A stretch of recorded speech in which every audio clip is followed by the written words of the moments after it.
कैसे हैं आप लोग। तो आज के वीडियो में आप सबके लिए लाए हैं एनसीईआरटी क्लास 9 का हिस्ट्री का चैप्टर नंबर 1 फ्रांसीसी क्रांति। इसका जितना भी अभ्यास का प्रश्न उत्तर होगा इस वीडियो के माध्यम से जानेंगे। तो आइए देख लेते हैं। पहला क्वेश्चन है, फ्रांस में क्रांति की शुरुआत किन परिस्थितियों में हुई। तो आइए इसका आंसर हम देख लेते हैं।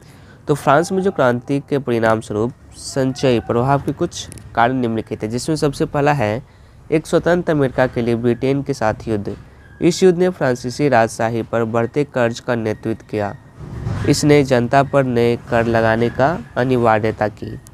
दूसरा कारण है जन्म के आधार पर विशेषाधिकार। लोगों को उसके वंश के आधार पर विशेषाधिकार और स्थिति मिली, न कि उनकी योग्यता के आधार पर। इससे आम लोगों में आक्रोश था। तीसरा, विशेषाधिकार प्राप्त लोगों के बीच शक्ति का एकाग्रता। पहली और दूसरी संपत्ति से संबंधित लोगों के पास सारी शक्ति और पैसा था। जनता इस विशेषाधिकार प्राप्त वर्ग की दया पर थी। चौथा, निर्वाह संकट। बढ़ती आबादी और कम अनाज उत्पाद के कारण रोटी की मांग आपूर्ति में कमी आई, जो मुख्य आहार था। मजदूरी की बढ़ती कीमतों के साथ तालमेल नहीं रखा। लोगों के लिए यह मुश्किल होता जा रहा था। पाँचवां, बढ़ते मध्य वर्ग। विदेशी व्यापार में वृद्धि के कारण नया वर्ग उभर कर आया। यह वर्ग जन्म के कारण नहीं बल्कि अवसरों का उपयोग करने की क्षमता के कारण धनी था। मध्यम वर्ग के लोगों ने वंश के आधार पर विशेषाधिकार समाप्त के लिए अपनी आवाज़ उठानी शुरू कर दी। यह सब कारण लोगों में आक्रोश का एक सामान्य भाव पैदा हो गया। उस समय के कुछ विचारक विभिन्न मीडिया के माध्यम से जागरूकता फैलाते थे। कुछ विशेषाधिकार प्राप्त लोगों ने भी लोकतंत्र में बदलाव की वकालत की। इसीलिए आखिरकार फ्रांस में क्या हुई, तो क्रांति हुई। नेक्स्ट क्वेश्चन नंबर 2 है, फ्रांसीसी समाज ने किन तबकों को क्रांति का फायदा मिला। कौन से समूह सत्ता छोड़ने के लिए मजबूर हो गए।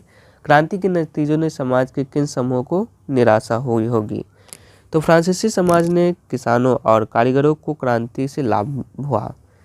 पादरी, रईसों और चर्चों को सत्ता छोड़नी पड़ी। यह स्पष्ट था कि जिन लोगों को सत्ता और विशेषाधिकारों से गुजरना पड़ा वे निराश हुए होंगे। पहली और दूसरी एस्टेट के लोग बहुत निराश हुए होंगे। ओके, आइए चलते हैं नेक्स्ट क्वेश्चन नंबर 3 क्या है, 19वीं और 20वीं सदी की दुनिया के लिए फ्रांसीसी क्रांति की कौन कौन सी विरासत छोड़ गई। तो स्वतंत्रता और लोकतांत्रिक अधिकारों के विचार फ्रांसीसी क्रांति सबसे महत्वपूर्ण विरासत थे। ये 19वीं शताब्दी के दौरान फ्रांस से यूरोप में फैल गए। यहाँ सामंती प्रणालियों को समाप्त कर दिया गया था। आगे के विचार यूरोपीय राष्ट्रों के विभिन्न उपनिवेशों में फैल गए। उपनिवेशित लोगों ने संबंधित आवश्यकताओं के अनुसार इन विचारों की व्याख्या की और उन्हें ढाला। यह कई देशों में उपनिवेश के अंत के लिए बीज की तरह था। 20वीं सदी के मध्य तक दुनिया के प्रमुख हिस्सों ने लोकतंत्र को शासन के पसंदीदा तरीके के रूप में अपनाया और फ्रांसीसी क्रांति को इस विकास के लिए दीक्षा बिंदु कहा जा सकता है। ओके, नेक्स्ट क्वेश्चन क्या है, आइए देख लेते हैं। नेक्स्ट क्वेश्चन नंबर 4 है, उन जनवादी अधिकारों की सूची बनाएं जो आज हमें मिले हुए हैं और जिनका उद्गम फ्रांसीसी क्रांति में है।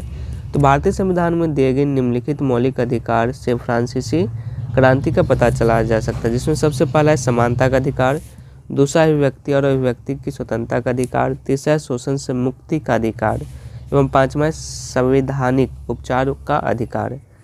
नेक्स्ट क्वेश्चन नंबर 5 है, क्या आप इस तर्क से सहमत है कि सार्वभौमिक अधिकारों के संदेश से नाना अंतर्विरोध थे। तो 1791 के फ्रांसीसी संविधान के अनुसार सार्वभौमिक अधिकारों के संदेश में प्रमुख विरोधाभास महिलाओं की कुछ अज्ञानता थी। पुरुषों को सभी अधिकार दिए गए थे। इसके अलावा मतदान के अधिकार के बिना निष्क्रिय नागरिक के रूप में बड़ी संख्या में लोगों की उपस्थिति अभ्यास में नहीं डाल रही थी कि आप क्या उपदेश देते हैं। दूसरे शब्दों में कहा जा सकता है कि यद्यपि सार्वभौमिक अधिकार की घोषणा एक अच्छा प्रारंभिक बिंदु था, लेकिन इसे वांछित होने के लिए बहुत कुछ छोड़ दिया गया। नेक्स्ट क्वेश्चन नंबर 6 है, नेपोलियन के उदय को कैसे समझा जा सकता है। तो 1792 में फ्रांस के गणतंत्र बनने के बाद तत्कालीन शासक रोबेस्पियर ने समाज के धनी तबके और अधिक विशेषाधिकार दिए। इसके अलावा वह स्वयं एक प्रकार का निरंकुश व्यक्ति था। इसने निम्नलिखित कई वर्षों तक आतंक का शासन चलाया। रोबेस्पियर के शासन के अंत के बाद एक व्यक्ति में शक्ति की एकाग्रता से बचने के लिए एक निर्देशित बनाई गई थी। निर्देशिका के सदस्य अक्सर आपस में लड़ते थे, जिससे कुल अराजकता और राजनीतिक उपस्थितियां पैदा होती थी। इसने फ्रांस में एक राजनीतिक टीका तैयार किया। यह एक अनुकूल स्थिति थी और नेपोलियन बोनापार्ट के सैन्य तानाशाहों के रूप में सत्ता पर शासक किया था। ओके, तो आज के वीडियो में बस इतना है। वीडियो पसंद आया तो वीडियो को लाइक कीजिएगा। अगर इसका PDF डाउनलोड करना चाहते हैं तो चैनल को सब्सक्राइब जरूर कीजिएगा। लिंक डिस्क्रिप्शन में दिए हैं। Thank you.